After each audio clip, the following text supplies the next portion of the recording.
a 1% ao mês, ou seja, com 100 meses de atividade na rede pública, ele transforma o financiamento em bolsa. Da mesma forma para os professores, aqueles que fazem licenciatura. O jovem que faz licenciatura e atuar na rede pública, ele também tem a taxa de 1% ao mês a sua dívida abatida, ou seja, em 100 meses ele não paga mais aquele financiamento que teve. Esse é o quarto programa. E o quinto programa é a Universidade Aberta do Brasil, com a participação efetiva dos nossos reitores da rede federal, e eu amplio aí para a educação à distância. Hoje, o Brasil eu acho que ele está tímido, porém muito consciente dos passos que tem que dar na educação à distância. Eu acho que está fazendo isso muito bem. O Brasil tem hoje em torno de 15% das suas matrículas na educação à distância. A Universidade Aberta do Brasil está sendo fundamental para formar professores que não tinham sua primeira, sua segunda titulação. Capulina chegou a citar a questão da educação básica, né? No ensino médio, 82% dos professores têm título superior. Nós aumentamos em torno de 67% no início da década para 82% hoje que tem o ensino superior. Matriculado na Universidade Aberta do Brasil, 250 mil. Fazendo primeira titulação ou segunda titulação, ele atua na área. Então, esses 5 programas avançaram a educação superior brasileira e vão continuar avançando. Eu acho que agora nós temos que fazer sintonia fina. Porém, tinha 2 coisas que nós precisamos fazer.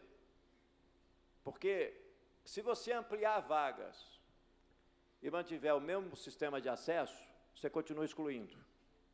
Porque o vestibular convencional que o Brasil faz desde 1911, ele tem uma lógica perversa em si mesmo.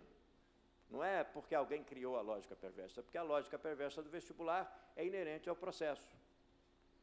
E qual é essa lógica perversa? As universidades brasileiras fazem muito bem, com muita competência, o seu vestibular, mas fazem muito bem.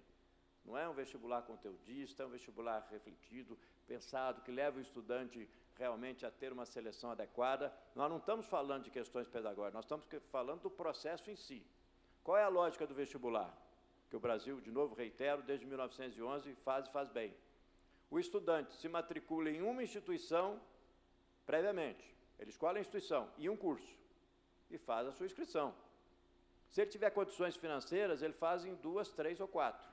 Se tiver condições financeiras, se não tiver, é uma só. Ou seja, esse estudante tem à sua disposição uma instituição e um curso, ou seja, 50 ou 100 vagas. Essa é a lógica do vestibular, assim que funciona no mundo inteiro. Esse é o vestibular. Muito bem. O que adianta expandir vagas se nós continuássemos com esse modelo? Nós não íamos ter o acesso que nós gostaríamos de ter. Então, o governo criou o Enem, que é o Exame Nacional do Ensino Médio, que se transformou num exame de seleção altamente inclusivo, extremamente importante para esse país, um processo de construção, combatido por muitos que não querem acesso ao ensino superior, mas isso é natural, é do processo ideológico, da disputa legítima, né? Algumas completamente fora de contexto, mas é uma questão de inclusão, é só analisar modelos. Nós temos que analisar aqui modelos. O que o Enem faz? O jovem de qualquer parte desse país, no último ano agora, a prova foi aplicada em 1.612 municípios. O Brasil tem mais de 5 mil municípios, né? 5 mil e poucos municípios. Não, 1.612 municípios as pessoas fizeram o Enem. No último exame, 4 milhões não pagaram um centavo sequer. Podiam fazer. E a partir do momento que ele fez, aí você inverte a lógica perversa do vestibular. Por quê? Ele faz uma prova e no último exame agora, em qualquer parte desse país, o estudante abria o seu computador e ele tinha à sua disposição 101 instituições, 3.700 cursos e 130 mil vagas. Olha a diferença. Isso aí um estudante do Acre, um estudante do Amazonas, um estudante de São Paulo, de Belo Horizonte, um estudante da classe social A, B, C, D, E, um estudante negro, um estudante louro, não há diferença. Você inverte completamente a lógica. E, a partir daí, você permite o acesso muito mais qualificado. Então, veja, o Brasil expandiu o ensino superior, criou um sistema estruturado e qualificado de acesso ao ensino superior, que é o Enem, e mais, algumas pessoas confundem, o Enem não é feito pelo MEC, nem pelo ministro da Educação, nem pelo presidente do INEP. O Enem é feito pelas universidades brasileiras. Quem faz os itens do Enem são as universidades brasileiras. Quem propõe o tema de redação são as universidades brasileiras.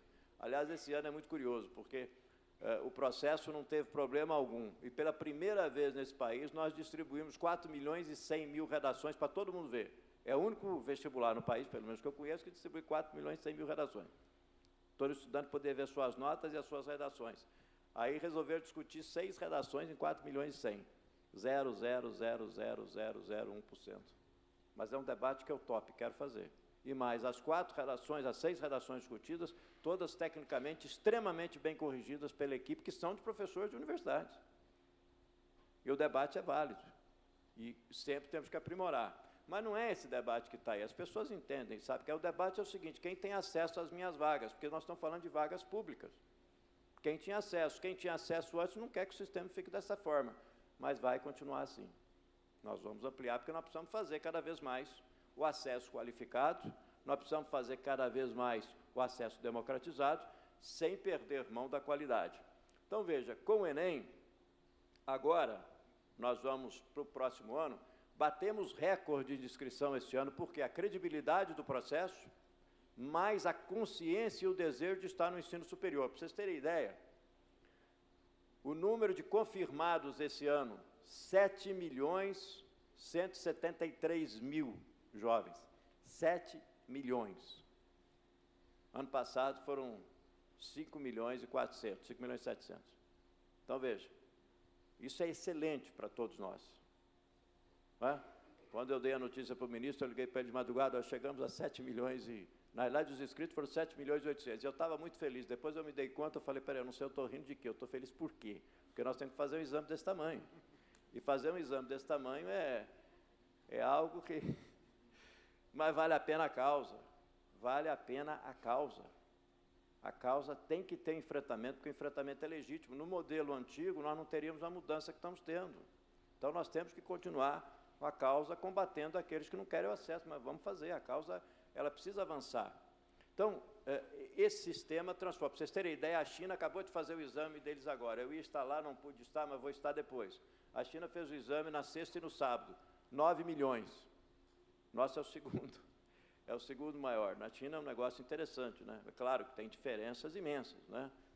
Mas é muito interessante o sistema. O norte-americano nós já tivemos, visitamos. Os Estados Unidos faz isso há 100 anos com algumas diferenças.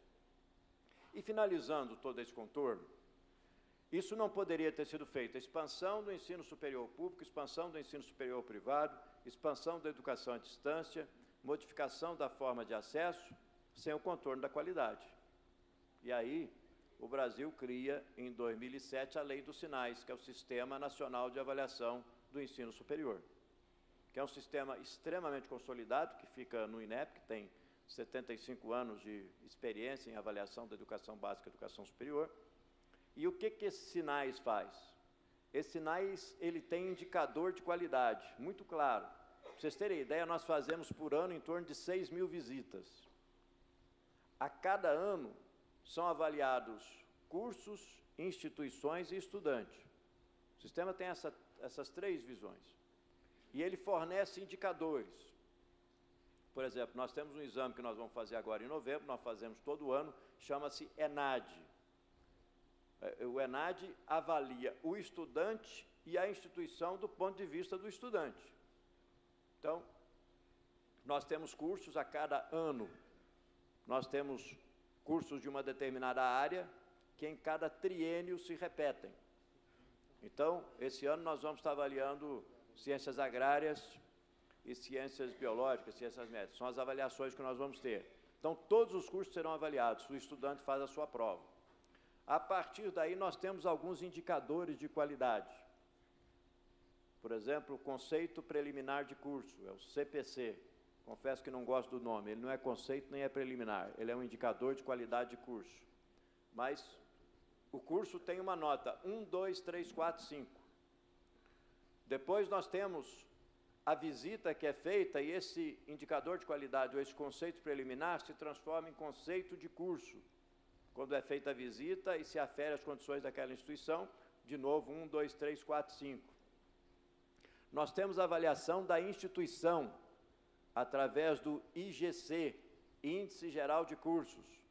Pega-se todo o leque de cursos da instituição, faz-se uma média que pondera a quantidade de graduação, pós-graduação, e chega-se a um conceito, e as instituições têm nota 1, 2, 3, 4 e 5. Então, o Brasil hoje sabe a qualidade das suas instituições, sabe a qualidade dos seus cursos. Aqueles cursos com nota 1 e 2 são retirados dos programas de governo. Não podem abrir vagas, têm vestibulares fechados e, em casos extremos, são extintos. Isso acontece principalmente na rede privada, mas também na rede pública, né? Nós temos, evidentemente, um trato de qualidade com todos. Então, veja, o que o Brasil procurou fazer nos últimos anos e ainda está procurando, o desafio é grande, porque o nosso Plano Nacional de Educação aponta que nós devemos agora sair de 17,6% para 30%, 33% na educação superior. Não é fácil, é um desafio imenso. Nós vamos precisar ter em torno de 10 milhões no ensino superior até 2022, que é um ano muito simbólico para nós, não é? Então, nós vamos precisar aumentar os jovens ou as pessoas no ensino superior. Finalizando, nós temos um estoque imenso, porque, veja, quando eu dei para vocês o número de 97, dou o número de hoje, e coloco que os jovens, principalmente do ensino médio, eles estão chegando cada vez mais para fazer o Enem. Esses números que eu dei para vocês do Enem, eu vou dar um outro número que é importante. O Brasil tem 2,2 milhões de jovens fazendo o terceiro ano do ensino médio. 2,2 milhões. Mais de 82% são de escolas públicas. 1.600.000, 1.630.000 estão fazendo o Enem, ou seja, está praticamente universalizado. Mas onde que estão, então, os outros, não é? 6 milhões que estão fazendo o Enem? É porque nós temos um estoque. Nós temos pessoas que não tiveram oportunidade no passado de fazer um curso superior e vão fazê-lo agora. E o Enem tem que permitir isso. O que essa modificação tem ajudado o Brasil? Para vocês terem uma ideia, em 2000, 2001, o Brasil formava 300 mil profissionais por ano. 300 mil. Esse ano nós formamos 1 milhão.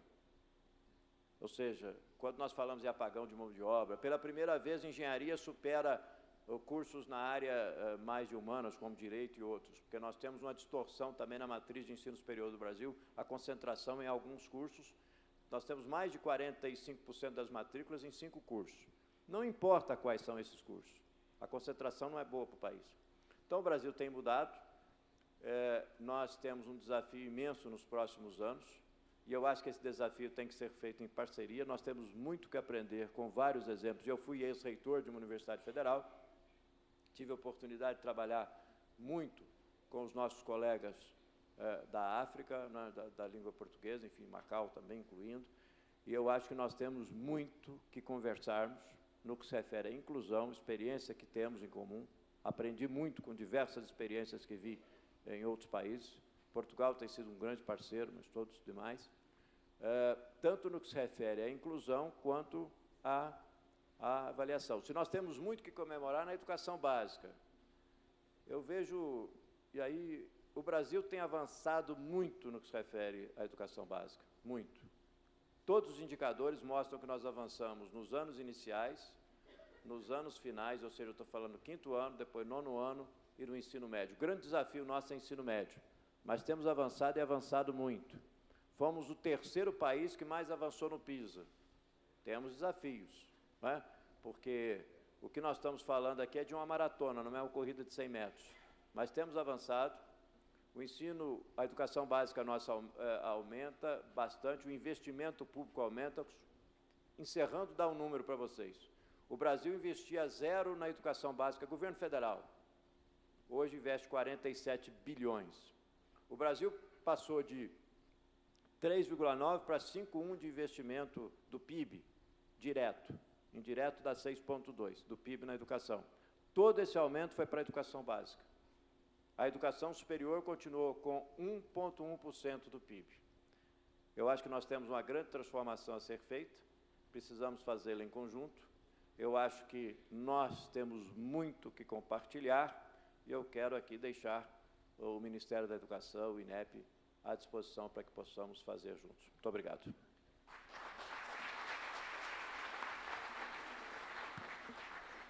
Muito obrigado, professor Luís Cláudio Costa. Passo então a palavra ao professor Filipe Sal fazer a sua intervenção e depois faremos os comentários no final. Muito obrigado. Meia hora também? 20 minutos, meia hora? Ok.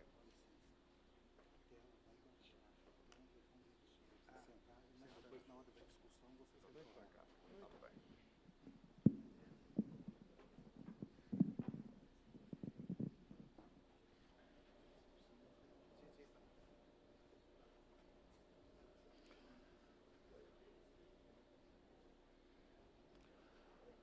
Ora, muito boa tarde a todos.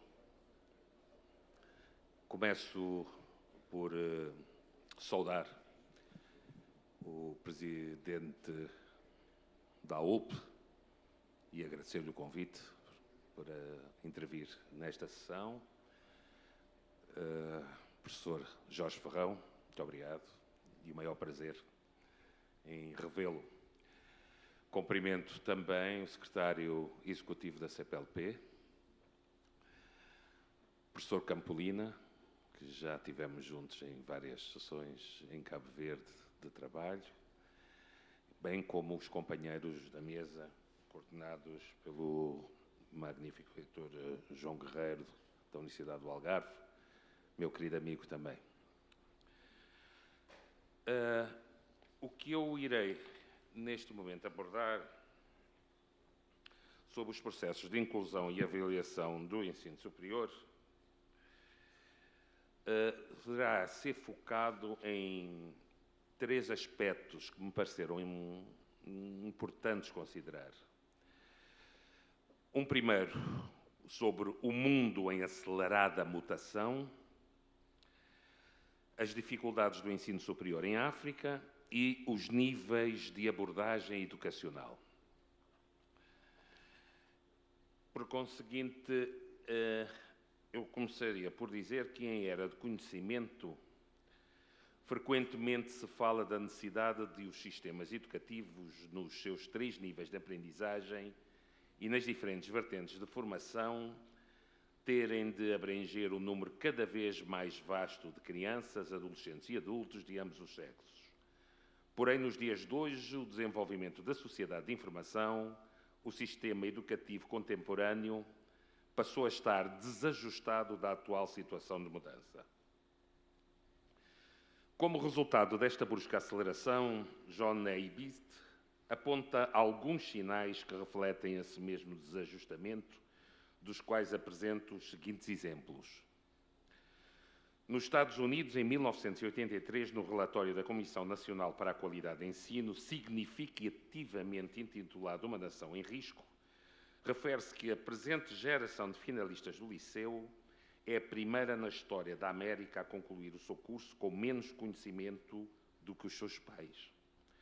Em consequência do desajustamento do sistema educativo em relação à mudança, nos princípios, aliás, da década de 80, as estimativas do número de analfabetos funcionais nos Estados Unidos variava entre 18 e 64 milhões.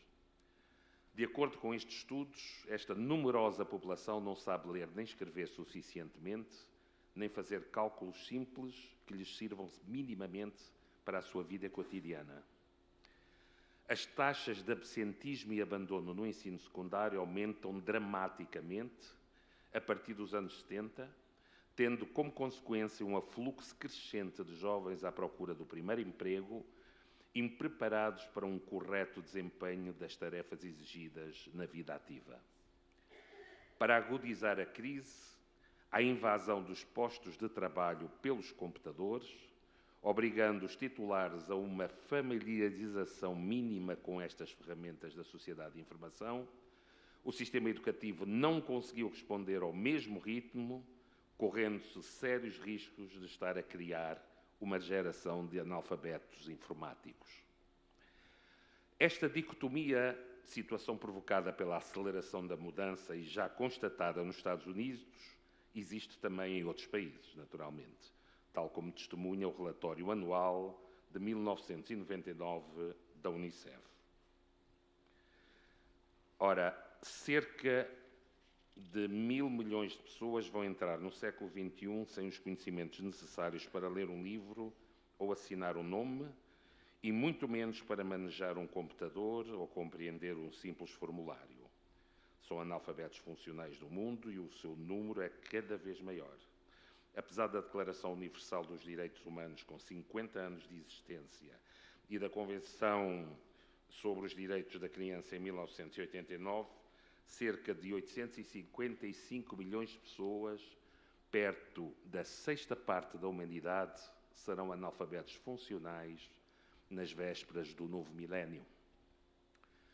Ora, esta diminuição de qualidade do ensino que se verifica um pouco por todo o mundo, quer ao nível primário, quer ao nível secundário dos diferentes sistemas de educação, reflete-se obrigatoriamente de forma negativa nos processos de acesso ao ensino superior, mesmo quando são criados filtros que procuram garantir um nível de qualidade adequado aos diferentes cursos das instituições de ensino superior, sejam elas públicas ou privadas. Para uma melhor análise e contextualização dos problemas ligados aos processos de inclusão e avaliação do ensino superior em África, optei por dar a conhecer as conclusões da reunião regional preparatória da Conferência Mundial sobre o Ensino Superior, realizada em Dakar em abril de 1997, do qual penso que o professor Campolina já na altura se referiu a ele.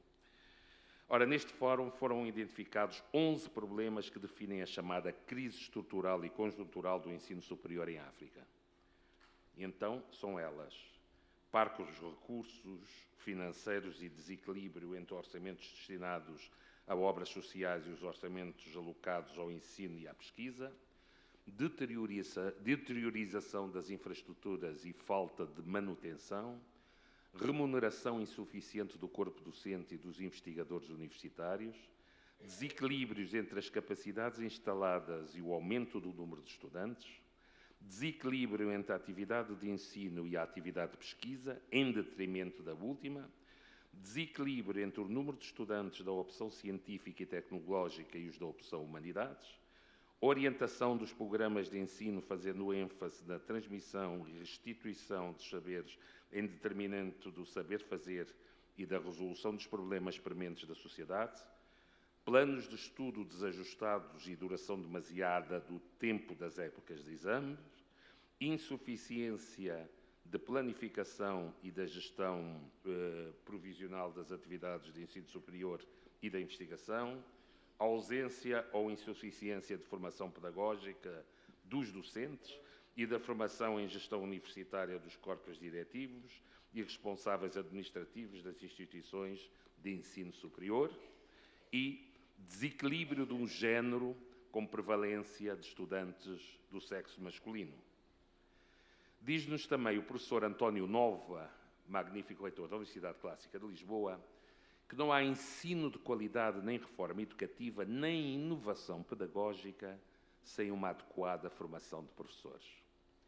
Assim sendo, não basta, por vezes, ter uma boa proposta curricular, estabelecida em toda a sua verticalidade e horizontalidade para os diferentes cursos a lecionar, e ter apenas docentes muito doutos do ponto de vista epistemológico, se do ponto de vista pedagógico e ético-profissional os mesmos não revelarem ser bons professores.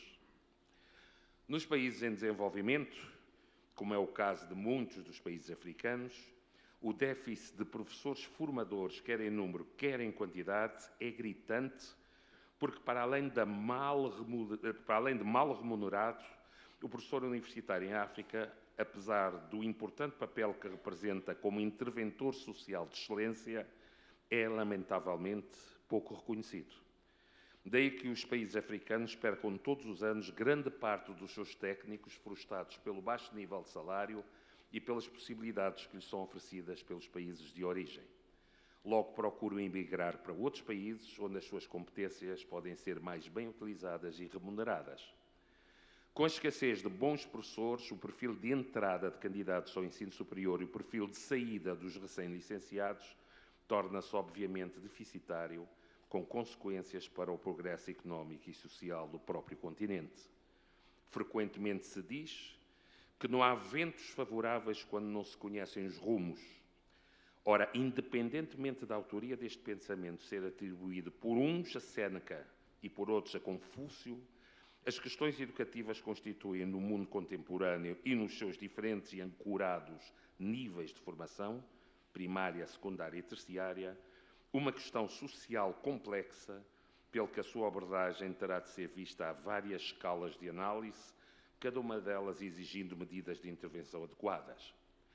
De acordo com o professor Hermano Carmo, catedrático da Universidade Aberta e também do Instituto Superior de Ciências Sociais e Políticas da Universidade Técnica de Lisboa, as questões educativas podem ser analisadas a partir de 3 níveis de abordagem: macro, meso e microsociológico.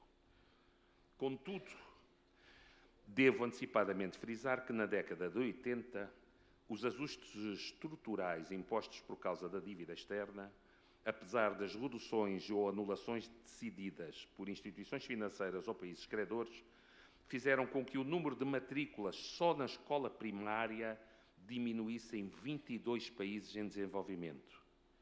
Entre 1981 e 1984, toda a prioridade foi dada aos programas de ajustamento da dívida. Estes apontaram os orçamentos, os investimentos públicos e obrigaram as economias nacionais a penosos refriamentos e, uma coisa é certa, a década de 1980 foi definitivamente perdida para o desenvolvimento e, mais ainda, para as populações da América Latina e da África. Entre 1985 e 1988, as políticas do FMI levantaram 4 mil milhões de dólares da economia africana. Em 1992, a acumulação dos atrasos no pagamento da dívida africana face aos programas de reajustamento estrutural já representava 32% das exportações de toda a África subsaariana, o que mutila consideravelmente, logo à partida, os orçamentos destinados à saúde e à educação. Às vezes trata-se também de um problema de superprodução, uma vez que os sistemas de ensino dos países africanos estão muitas vezes organizados em função das necessidades dos países industrializados e formam assim um número elevado de diplomatas de alto nível. Segundo o Relatório Mundial sobre o Desenvolvimento no ano de 1992, do Programa das Nações Unidas para o Desenvolvimento, PNUD, a Somália forma 5 vezes mais diplomados universitários do que os que pode dar emprego. Na Costa do Marfim, a taxa de desempregados diplomados atinge 50%. E desta feita, os países industrializados tiram proveito das aptidões dos imigrados. De 1960 a 1990, os Estados Unidos e o Canadá acolheram mais de 1 milhão de quadros e técnicos vindos dos países em desenvolvimento. O ensino nos Estados Unidos ascende em grande parte neles, nas escolas de engenharia. Em 1985, calcula-se que fossem estrangeiros metade dos assistentes com menos de 35 anos. O Japão e a Austrália esforçam-se também por atrair imigrantes altamente especializados. No Ghana, 605 dos médicos formados nos anos 80 exercem atualmente a sua profissão no estrangeiro, provocando carências aflitivas de pessoal nos serviços de saúde. Calcula-se que a África, no seu conjunto, tenha perdido 60 mil quadros médios e superiores de 1985 a 1990. Portanto, ao nível macrosociológico, a educação é conhecida como uma questão económica e política, quer pela amplitude das necessidades e recursos envolvidos, quer ainda pelos efeitos globais do seu funcionamento, onde se procura responder à enorme procura com um tipo de política que possa privilegiar a qualificação e a diversificação da oferta. Ao nível meso-sociológico, a educação é entendida como um problema organizacional, uma vez que a gestão dos recursos humanos, materiais e financeiros tem efeitos imediatos na eficácia e na eficiência do processo educativo. Muito obrigado. De um modo geral, ao nível organizacional, as políticas educativas direcionam-se em 3 sentidos diferentes.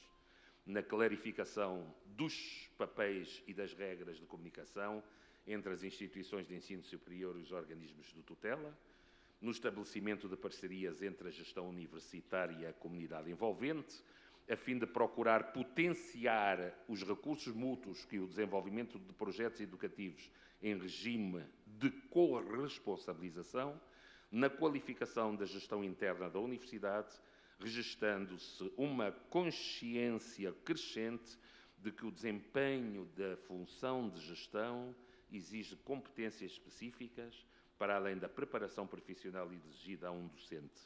Neste sentido, a formação de gestores se tem assumido como uma política indispensável para dotar as instituições de ensino superior de mais eficácia e eficiência.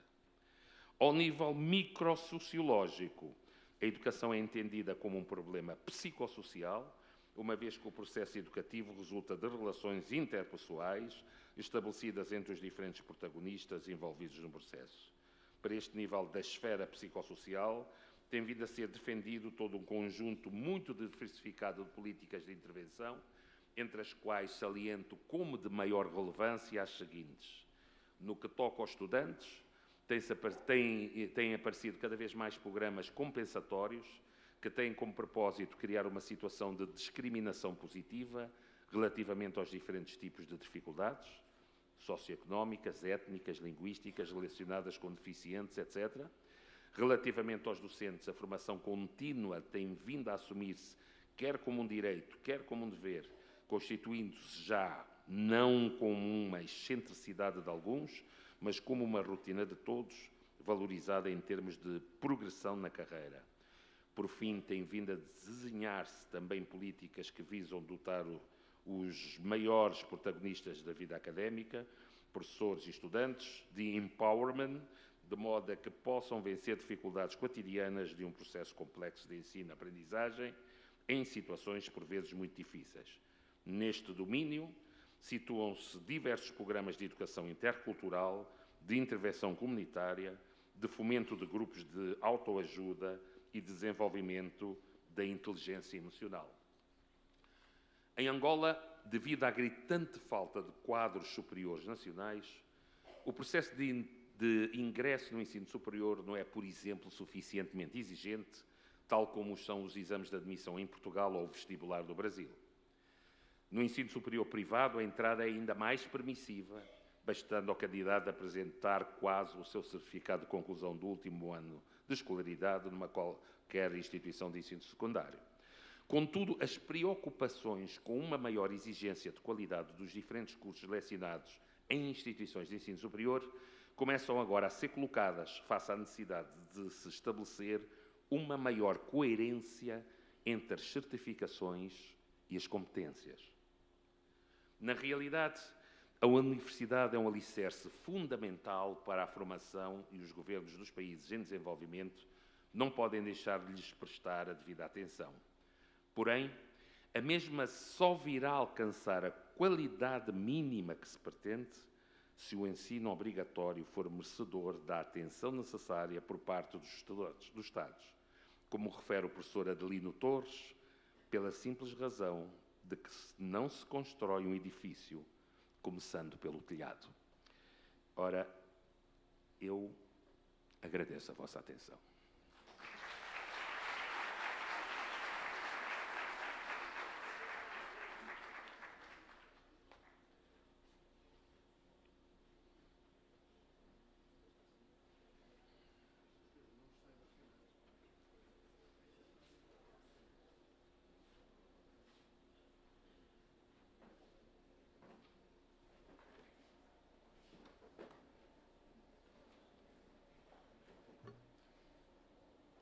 Duas intervenções que eu agradeço, do professor Luís Cláudio Costa, do Brasil, do Instituto Nacional de Estudo e Pesquisa Educacional, e do professor Filipe Raul, da Universidade Independente de Angola. Permitia-me só fazer aqui dois comentários, têm a ver com, enfim, alguns aspectos essenciais destas duas intervenções. Primeiro comentário tem a ver com a dimensão. Estes números que foram apresentados do Brasil têm uma dimensão que é difícil de encaixar nos outros países da CPLP e particularmente no caso de Portugal. Basta evocar aqui um número. O professor Luís Cláudio Costa afirmou que há 1 milhão de alunos que têm acesso às universidades, julgo que universidades federais apenas, não é? Enquanto que o sistema público português, que se compõe, como é conhecido, por universidades e por institutos politécnicos, recebe por ano cerca de 50 mil alunos, se calhar nem chega a tanto, mas enfim, em todos os acessos, 50 mil alunos. Matrículas, exatamente, 50 mil alunos.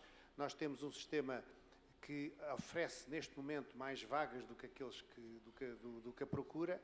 É um sistema que está ligeiramente sobredimensionado, muito embora as últimas avaliações que têm sido feitas externas, sobretudo por parte da OCDE, mas também por parte de entidades independentes, da Associação Europeia de Universidades e outras, dizem que há uma capacidade de progressão que permitirá seguramente, a breve prazo, voltar a ocupar aquilo que é o potencial do sistema de ensino superior.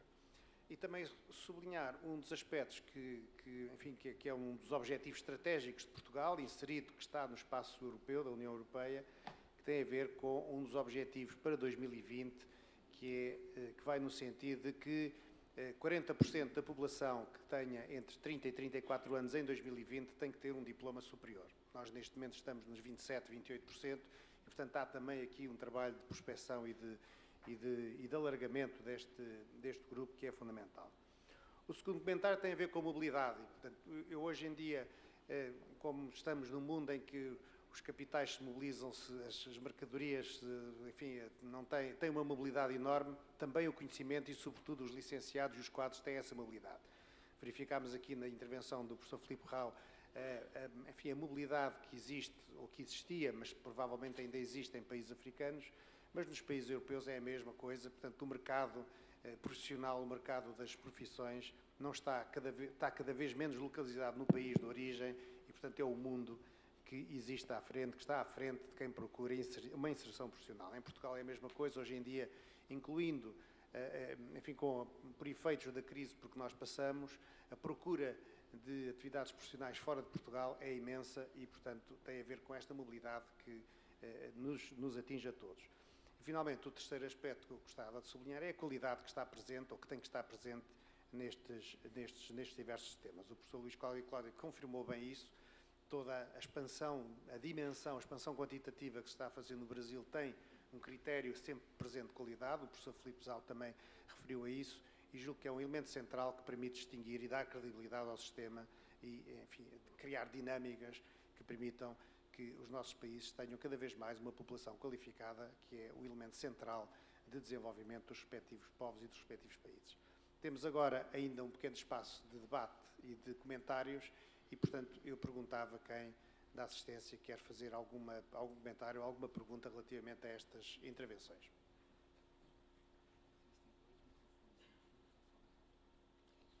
Exato. Existem 2 microfones sem fios e, portanto, basta que quem quiser intervir levante a mão, se identifique e coloque as suas questões.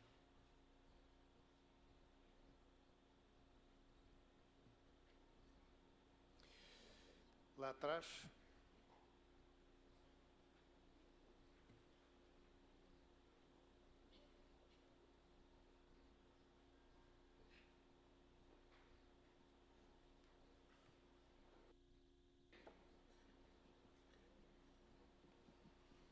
Boa tarde. Eu gostaria de fazer uma indagação ao Dr. Luís Cláudio.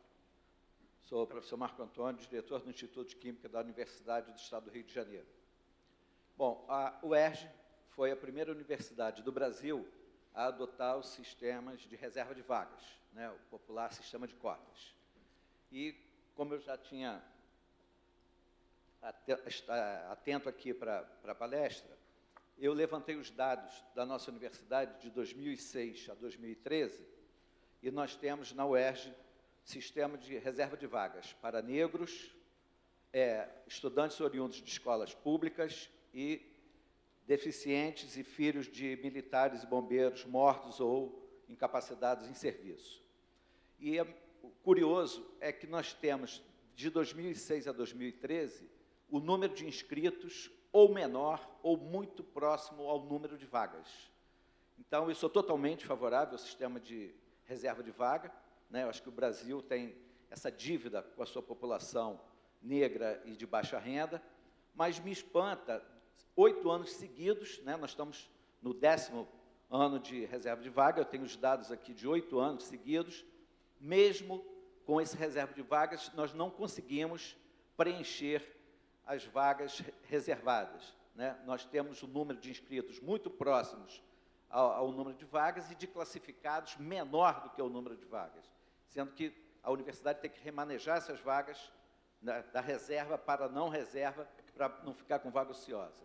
Então, eu gostaria que o professor Luís Cláudio comentasse em relação ao federal, né, que está sendo implantado, que ação a gente poderia fazer, não sei se de divulgação, alguma coisa que com toda essa carência, toda essa necessidade de inclusão, uma universidade, né, aí pelo ranking, a 11ª do Brasil, a 2ª do nosso estado, uma universidade urbana, não consegue preencher as suas vagas reservadas. Pergunto se há mais alguma questão. Podemos juntar. Ok. Pedia que se identificasse também, antes de... Boa tarde, eu sou Edmilson Teixeira, professor da Universidade Federal do Espírito Santo.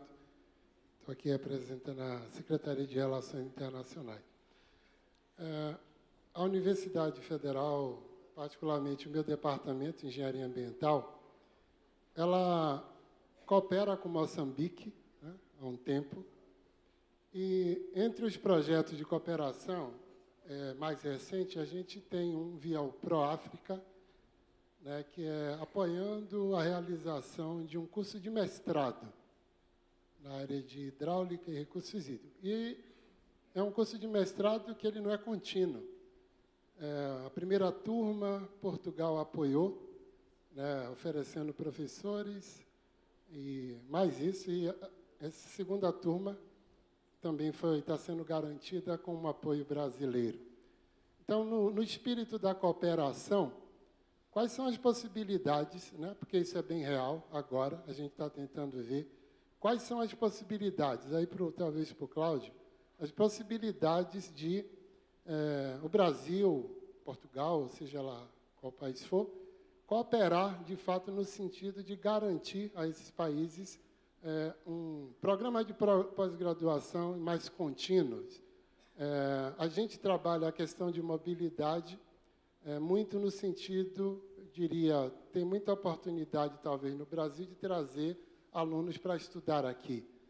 Mas a situação, pelo que eu percebi, tipo em Moçambique, seria interessante se pudesse, tipo, nessa turma que a gente tem de mestrado agora, são 17 alunos, e todos eles pagam parcialmente para estudar, e estudam à noite, né? Quer dizer, eles passam o dia todo trabalhando e à noite eles vão para o curso de mestrado. Então, a pergunta é: há possibilidades do governo brasileiro, por exemplo, poder oferecer bolsas de estudo dentro de um curso de mestrado como esse, para o aluno ficar no país dele, não ter necessariamente que se deslocar, ou coisas alternativas, que ele, né, tenha, tipo, aquele sanduíche, né, mas que ele garanta, tipo, dupla titulação, parte do desenvolvimento do trabalho dele no país de origem, não tendo que passar o tempo todo fora. Há possibilidades para o Brasil nesse tipo de programa? Muito obrigado.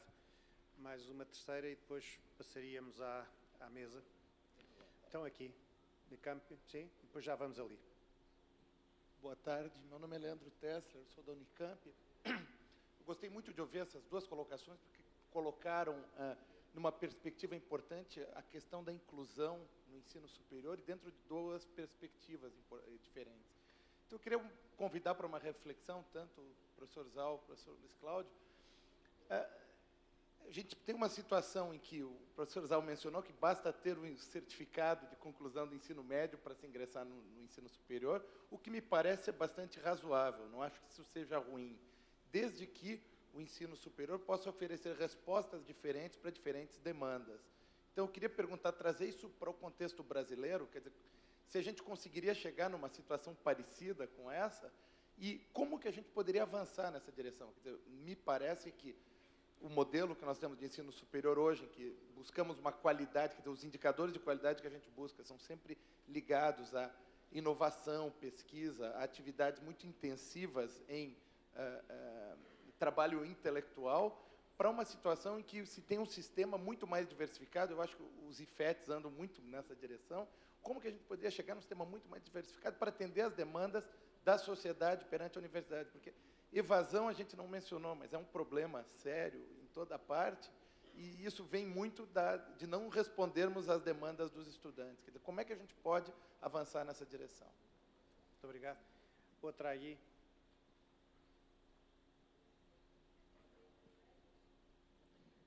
Prescinde, é? Sim. Muito obrigado.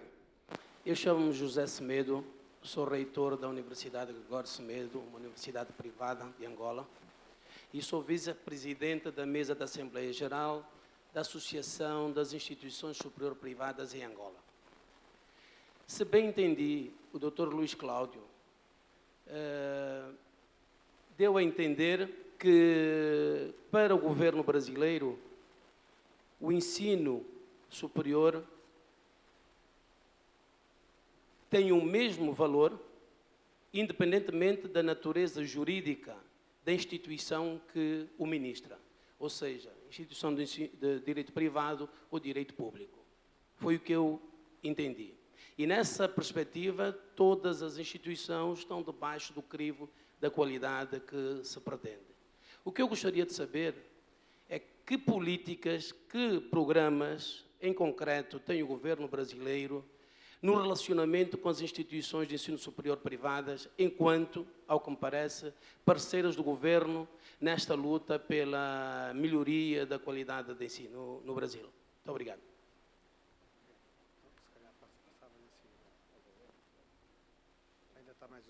Boa tarde, sou Reginaldo Silva, da Universidade Estadual do Sudoeste da Bahia. Eu fico muito preocupado quando a gente tem representante do governo, porque, lógico, o governo não vai nunca assumir a realidade por completo. Fica difícil a gente falar em educação, acho que a mesa, o representante de Angola colocou muito bem, tem uma qualidade de educação básica brasileira que não temos.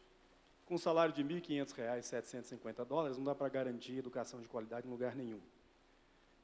Nós temos um segundo ponto que eu gostaria de perguntar. Primeiro, nós temos uma lei já há 10 anos, a Lei 10.639, que fala das relações étnico-raciais e história da África e do Brasil, que deveria contemplar o conteúdo da educação básica brasileira. Todos nós sabemos a deturpação da história da África que foi ensinada no Brasil nos últimos séculos. Então, o primeiro passo é como os nossos professores, não só da educação básica, mas da educação superior, possam, de fato, a cooperação solidária, no sentido de que possam ir à África também aprender a verdadeira realidade e história da África, para que, sim, possamos trabalhar no Brasil uma outra visão da África, e não aquela que tem nos nossos livros. A segunda é que o Brasil, infelizmente, com todos os dados que o representante do INEP colocou, 75% das vagas estão na iniciativa privada. Eu vou dar o exemplo do meu estado da Bahia, que é o estado que tem o maior contingente da população negra. A meta do Plano Nacional vencido era de 15%, 16% da população de 18 a 24 anos, 30%, perdão, 18 a 24 anos do ensino superior. O Brasil atingiu 16%, a Bahia atingiu 7%. Então, acho que tem um avanço ainda para se fazer, porque nós estamos concentrando instituições em locais onde já tem instituição. E o verdadeiro local onde poderia chegar as pessoas mais pobres, a desconcentração, como é que o Ministério tem pensado nisso? E aí entra um terceiro ponto, que é o papel das universidades estaduais. Acho que o governo tem feito um investimento muito bom nas federais, com todas as críticas que a gente pode fazer ao Reúne, porém abandonou as universidades estaduais. Ou, às vezes, entra em área das estaduais, competindo, oferecendo os mesmos cursos na mesma cidade. Então, como trabalhar com isso?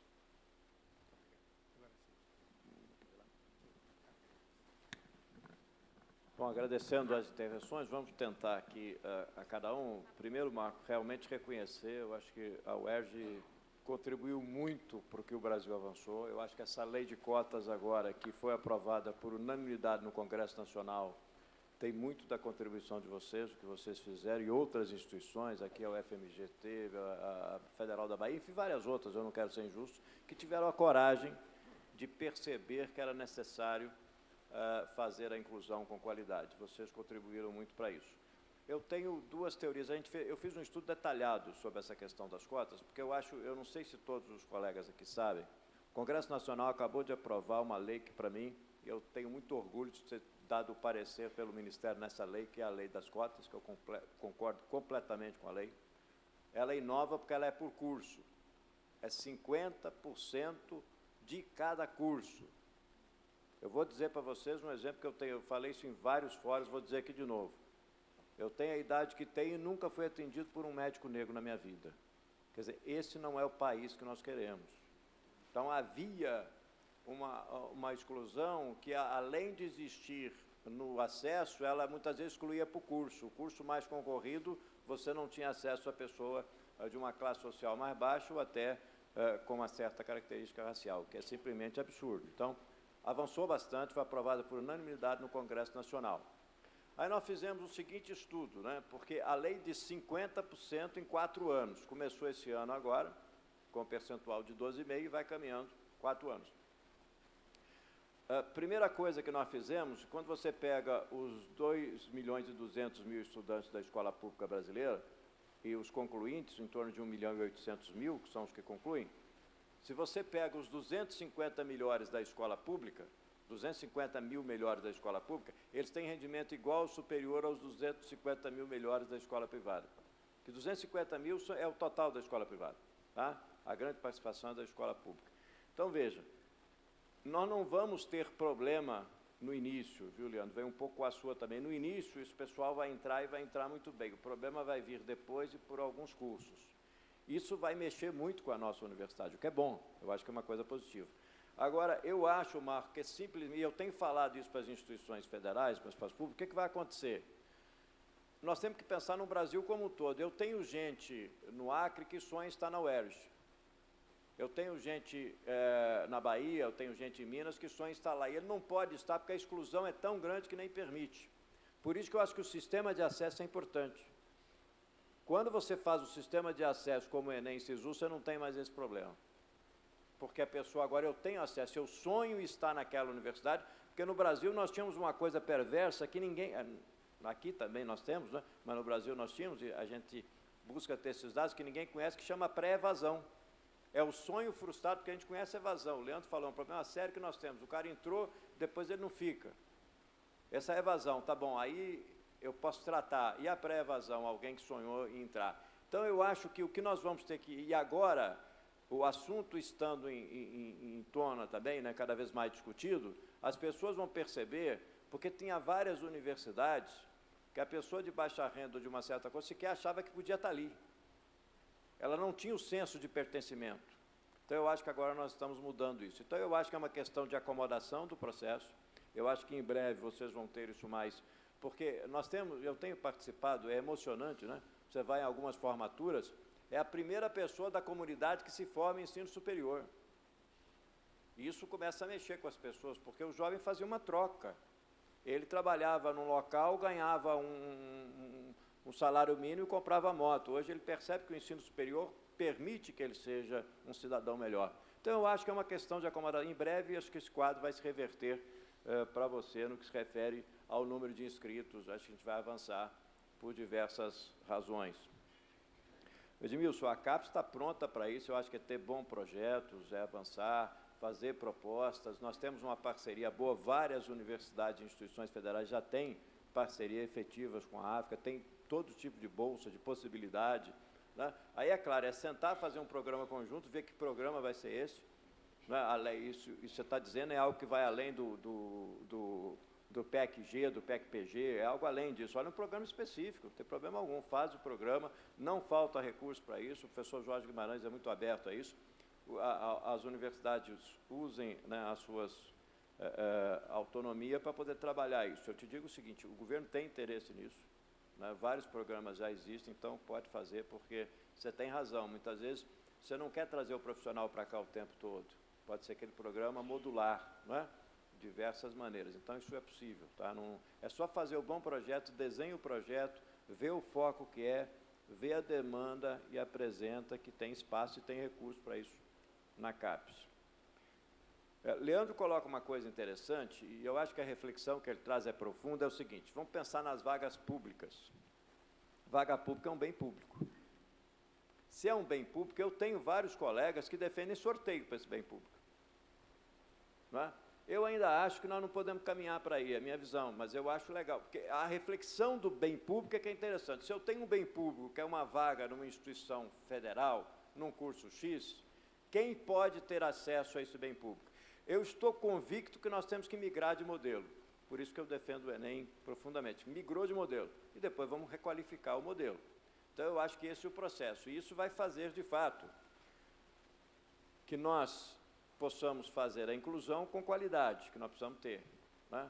E aí, caberá ao Brasil, depois, de forma mais madura, e eu acho que nós precisamos fazer isso, porque nós ainda enxergamos a instituição de ensino superior de forma elitizada. O Brasil tem uma visão, mesmo nós que militamos no ensino superior, eu faço uma autocrítica aqui, me incluindo mais como acadêmico reitor, porque alguém que está no Ministério, mas minha vida foi toda construída dentro de uma instituição de ensino superior, eu acho que nós temos visão elitizada. Esse foi o problema dos institutos. As pessoas não compreenderam o gigantismo e a beleza desse projeto pedagógico, que acharam que tem diferença entre a formação no instituto e na universidade, não tem nada disso. Os Estados Unidos, por exemplo, tem o que nós conhecemos dos colleges, que é uma coisa que você faz, é melhor estar ali do que não estar. Quer dizer, eu acho que é questão de nós chegarmos à nossa matriz e termos pessoas e termos o trabalho para nós qualificarmos a entrada e garantirmos a permanência. Nós estamos trabalhando na rede pública, nas federais, com tutoria e monitoria. Nós vamos ter que fazer isso, várias já têm essa experiência, né? Mas esse é um passo. Eu acho que essa migração de modelo, Juliano, vai nos dar condições de nós estarmos qualificando isso aí. E você coloca uma coisa importante, que é a evasão, né? Curiosamente, são 3 anos só, mas depois do Enem a evasão cai. Isso é fantástico, porque no sistema convencional a evasão era muito maior do que é hoje com o Enem. Eu sempre peço cautela porque são 3 anos, tal, mas cai em todos os cursos. Então, isso é muito importante para todos nós. O José Senedo, né, que é o nosso reitor, Angola, eu acho o seguinte, olha, a Constituição brasileira, ela diz que pode atuar no ensino superior instituições públicas e privadas. Foi votada, é uma questão de Estado brasileiro, é uma lei.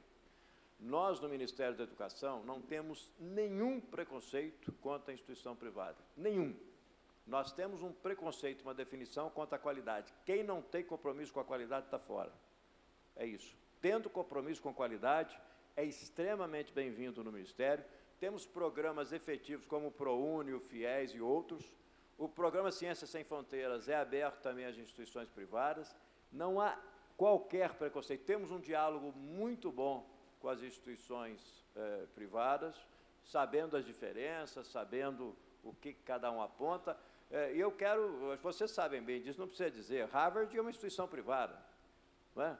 Então, não há que se falar, nós temos que ter compromisso com qualidade. Eu não estou dando Harvard como modelo, até porque podemos qualificar essa discussão, não é isso, mas em termos de ranqueamento, é uma das melhores instituições do mundo, dentro do que nós conhecemos de academia, instituição privada, mas que tem um compromisso com a qualidade, evidentemente pela própria característica da instituição, que tem o dobro de estudantes de pós-graduação do que de graduação.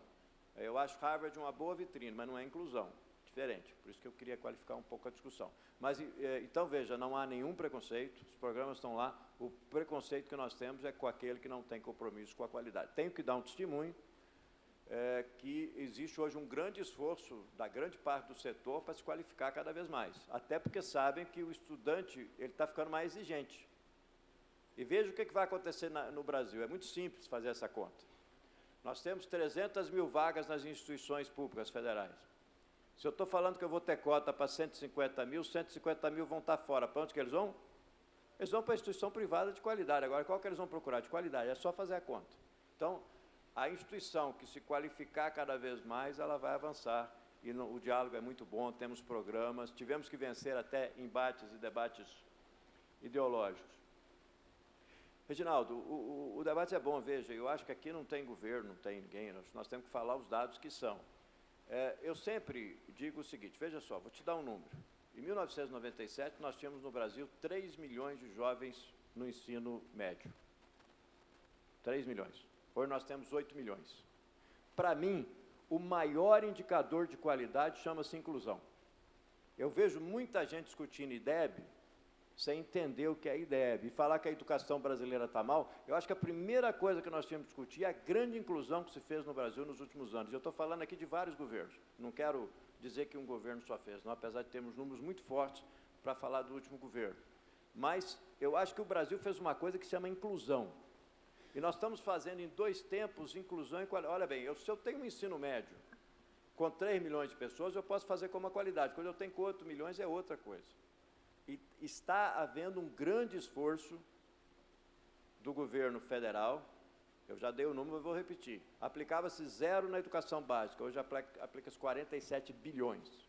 47 bilhões Porque a Constituição brasileira diz o seguinte: ensino superior federal o ensino superior é por conta do governo federal, ensino médio, governo estadual, e o ensino fundamental, né, nos anos iniciais, ali, é para os municípios. A grande contribuição que foi dada pelo governo nos últimos anos, governo do presidente Lula, governo da presidenta Dilma,